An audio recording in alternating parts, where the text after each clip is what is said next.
Hello students, मैं अंजू श्रीवास्तव आपकी Hindi teacher online classes में आपका एक बार फिर से स्वागत है। बच्चों, ये वीडियो क्लास 7th के लिए है। पहले की वीडियो में हमने एक कहानी पढ़ी थी जिसका नाम था हंस और कौवा, और ये आपकी पुस्तक का दूसरा पार्ट है। इस कहानी में हमने अभी तक ये देखा था कि एक सरोवर था, यानी कि तालाब, जो कि कहने को तो तालाब था लेकिन वो समुद्र जितना बड़ा था। उसके किनारे बरगद का एक पेड़ था और उस पेड़ पर एक कौवा रहता था जो कि काजल की तरह काला, काना और लंगड़ा था। साथ ही वो कौवा जब उड़ता था तो ऐसा लगता था कि अब गिरा कि तब गिरा, लेकिन इतनी सारी कमियों के बावजूद भी वो अपने आप को किसी से कम नहीं समझता था और सदैव वो घमंड में चूर रहता था। उसका दिमाग 7वें स्थान आसमान पर रहता था। वो ये मानता था कि उसकी तरह ना तो कोई उड़ सकता है और ना कोई बोल सकता है। ठीक है, एक दिन क्या हुआ था, कौवे ने सुबह जब कौवे की आँख खुली तो उसने देखा कि उस तालाब में बहुत सारे हंस तैर रहे हैं। क्योंकि कौवे ने कभी भी हंसों को नहीं देखा था, इसलिए वो उन्हें देख के थोड़ा सा आश्चर्यचकित हुआ।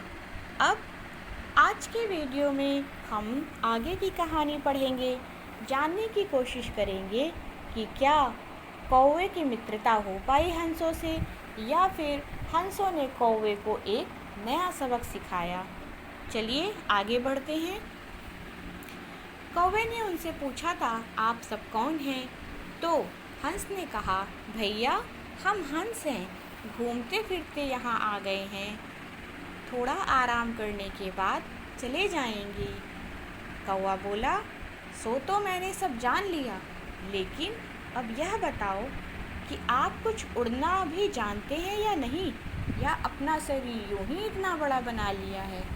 कौवे ने ये बात हंस से घमंड में आकर कही थी, क्योंकि कौवे को क्या लगता था, उसे ये लगता था कि उससे अधिक अच्छा ना कोई बोल सकता है और ना कोई उड़ सकता है।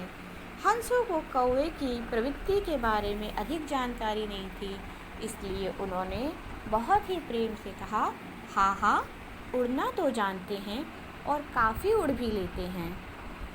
कौवे ने पूछा, आप कौन कौन सी उड़ानें जानते हैं? मुझे तो 51 उड़ानें आती हैं। ये बात भी कौवे ने उनसे घमंड में ही आकर कही थी। हंस ने कहा, 51 तो नहीं, लेकिन एक आध उड़ान हम भी उड़ लेते हैं। हंस समझ गए थे कि कौवा घमंड में आकर ये बातें बोल रहा है, क्योंकि उड़ान तो एक ही प्रकार की हो सकती है। इसलिए हंस ने कहा कि हमें एक ही उड़ान आती है, 51 तो नहीं आती। कौवा बोला, ओहो, एक ही उड़ान, अरे इसमें कौन सी बड़ी बात है। हंस ने कहा, हम तो बस इतना ही जानते हैं। आगे की कहानी देखते हैं। उसके बाद कौवा बोला, कौवे की बराबरी कभी किसी ने की है?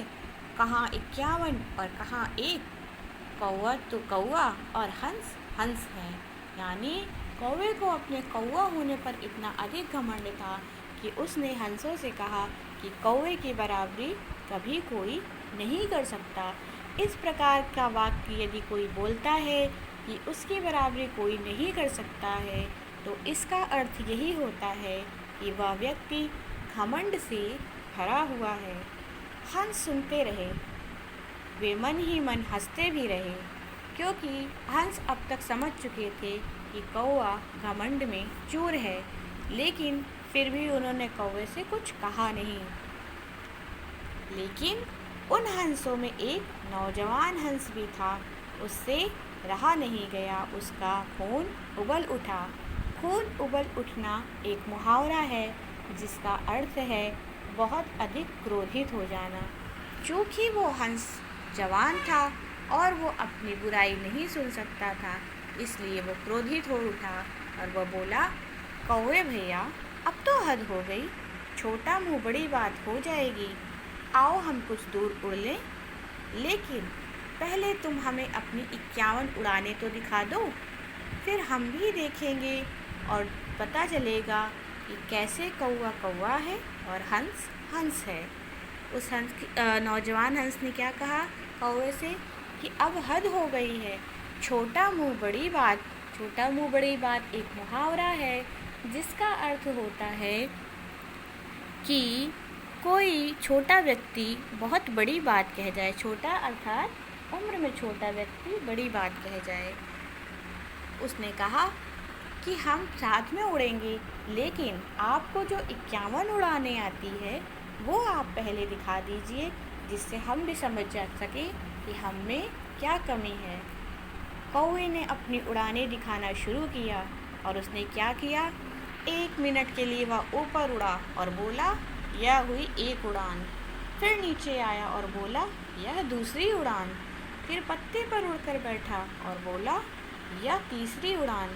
बाद में एक पैर से दाहिनी तरफ उड़ा और बोला यह चौथी उड़ान। फिर बाईं तरफ उड़ा और बोला यह 5वीं उड़ान। अर्थात कौवे ने सामान्य सी उड़ानों को भी अलग अलग रूप में गिनाया। वह ऊपर उड़ा, नीचे आया, दाईं तरफ उड़ा, बाईं तरफ उड़ा और वो उन्हें अलग अलग उड़ानें मान रहा था। कौवा अपनी ऐसी उड़ानें दिखाता गया, 5, 7, 15, 20, 25, 50 और 51 उड़ानें। यानी इसी प्रकार से दाएं बाएं ऊपर नीचे उड़ते हुए कौवे ने अपने आप को थका लिया और इस प्रकार उसने कुल 51 उड़ानें दिखाईं। हंस टकटकी लगाकर देखते रहे और मन ही मन हंसते रहे।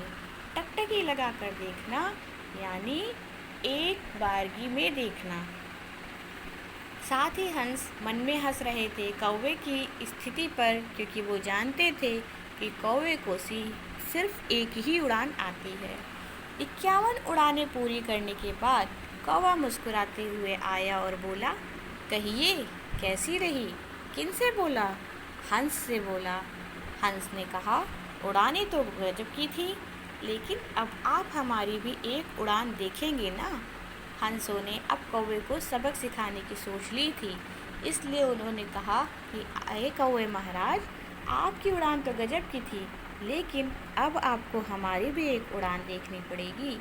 कौवा बोला अरे एक उड़ान को क्या देखना, यूँ पंख फड़फड़ाए और यूँ कुछ उड़ लिए, इसमें भला देखना क्या है।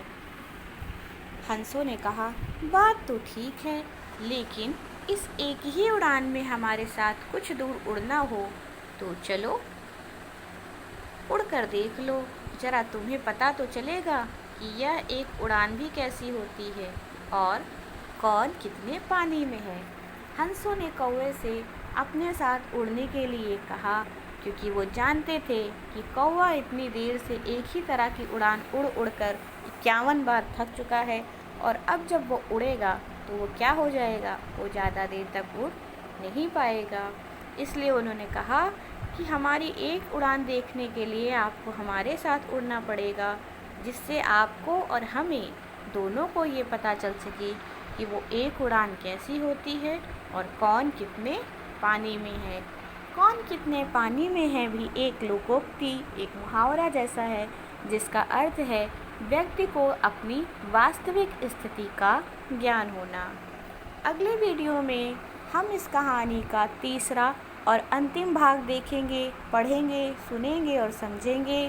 साथ ही ये जानेंगे कि हंसों ने कौवे को किस प्रकार से सबक सिखाया, किस प्रकार से हंसों ने कौवे को उनकी सीमाओं का ज्ञान कराया।